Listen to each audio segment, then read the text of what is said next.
Doctor ইউনূসকে রাষ্ট্রপতি ও তারেক রহমানকে প্রধানমন্ত্রী করার প্রস্তাব দিয়েছে নতুন রাজনৈতিক দল জাতীয় ঐক্য ও সংহতি পরিষদ।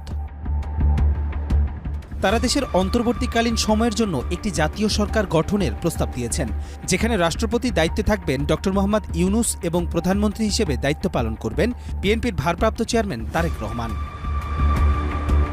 ৫ মে জাতীয় প্রেসক্লাবে আয়োজিত এক আলোচনা সভায় দলটির আত্মপ্রকাশ ঘটে। সভায় দলটির আহ্বায়ক হিসেবে মোহাম্মদ নাজিমুল হক সহ ২০ সদস্যের কেন্দ্রীয় কমিটির ঘোষণা দেয়া হয়।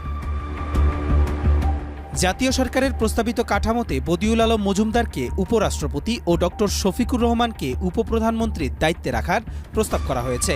পাশাপাশি নতুন মন্ত্রিসভায় বিভিন্ন দলের অংশগ্রহণের একটি আনুপাতিক হারও উপস্থাপন করে দলটি।